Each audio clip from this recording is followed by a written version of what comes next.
Okay, good morning everyone. In this occasion, I will explain and present some information I got about Emily Dickinson. And for the first slide is outline. Let's check the outline. Okay, I have four outline. The first one is general information, life journey, study and career, and poetry. So, and here, the next slide, the general information, we can find the complete name, birth, date, profession, mother, father, and sibling.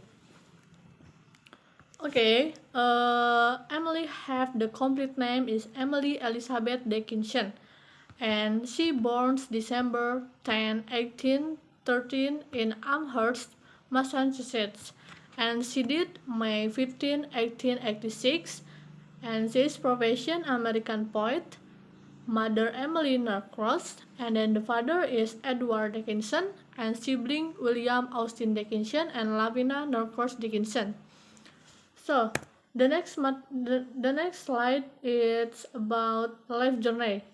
Childhood young Emily was a behaved girl.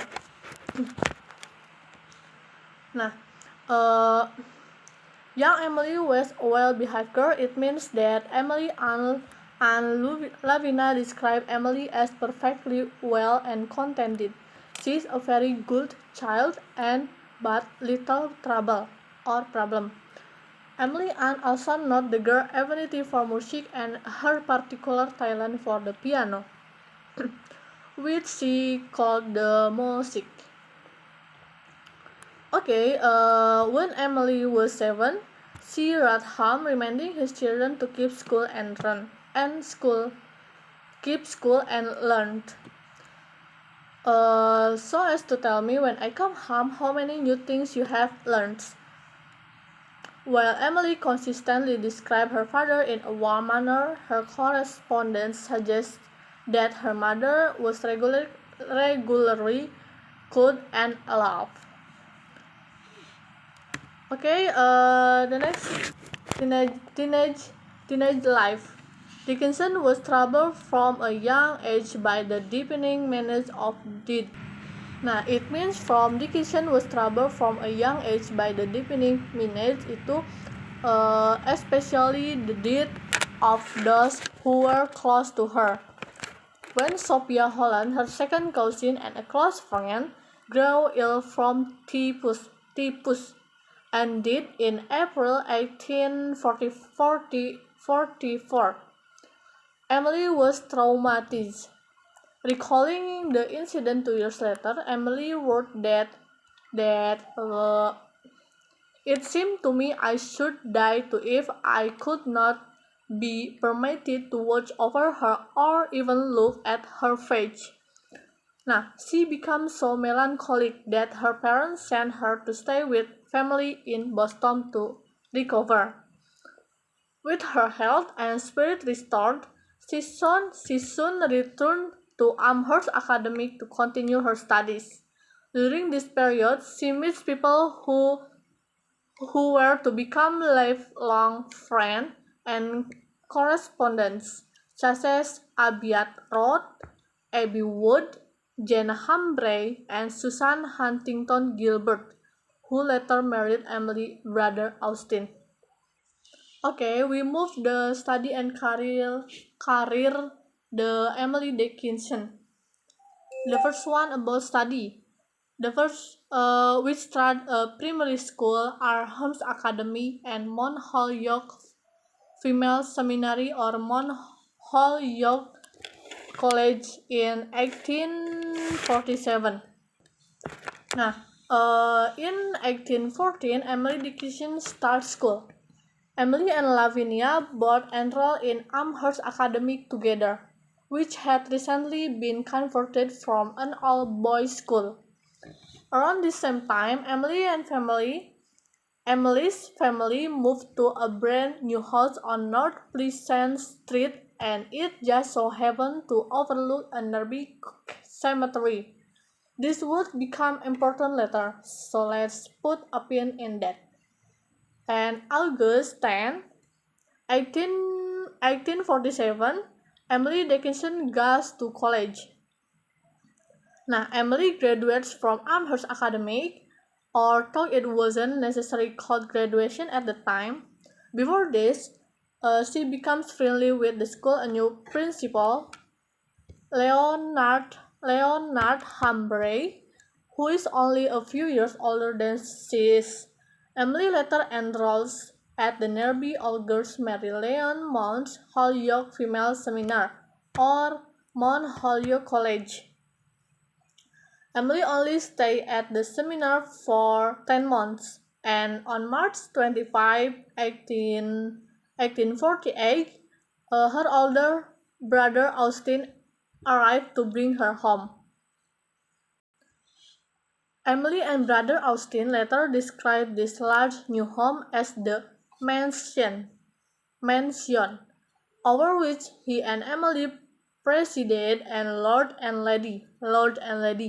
While their parents were absent, the house overlooked Amherst burial ground, described by one local minister as sterile and forbidding. Okay, study and career in Emily Dickinson. The first one is the second one is career. She writes so many poetry and started writing her poetry in 18 years old. In Dickinson early 20s, writing became in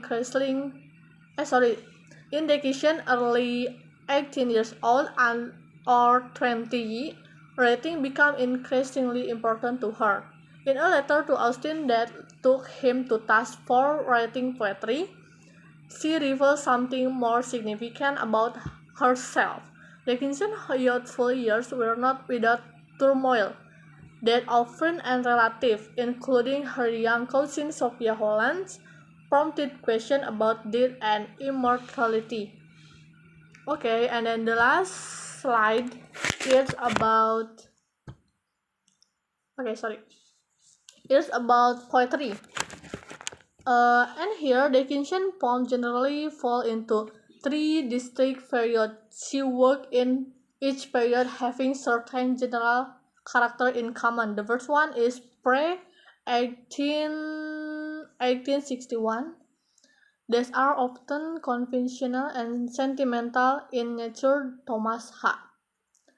And then the second one is 1861 until 1865. This was her most creative period. This poem represents her most vigorous and creative work. And then the last one is post-1866.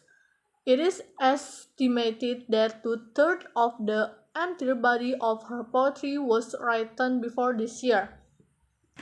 Nah, the most important is February 20, 1852, Emily Dickinson's first poem is published. Emily's first piece of poetry is published in the Springfield Daily Republican, 6 Translate Gloria Mundi, which translates to "the species the glory of the world" in Latin. The poem, which serves as a parody of Emily's education, is quite long, but here's test. Now, Emily have the best 10 Emily the 10 best Emily Dickinson poem. Jadi the best poem. The first one is I Taste a Liquor Never Brewed. The title is A Taste a Liquor Never Brewed. And then the second one is Success is Counted Sweetest. And then the third one is title Wild Nights. And then continue I've had a funeral in my brain. And then next I'm Nobody, Who Are You? And then the title is Hope is the Thing with Feathers. Oke, ini yang paling terkenal, A Bird Come Down the Walk. And then the next, Because I Could Not Stop for It. Okay, continue, My Life Had Stood, A Loaded Gun. And then the last one is Tell All the Truth But Tell is Silent. Okay, maybe that's all for explain about Emily Dickinson and information I got. Thank you very much and see you.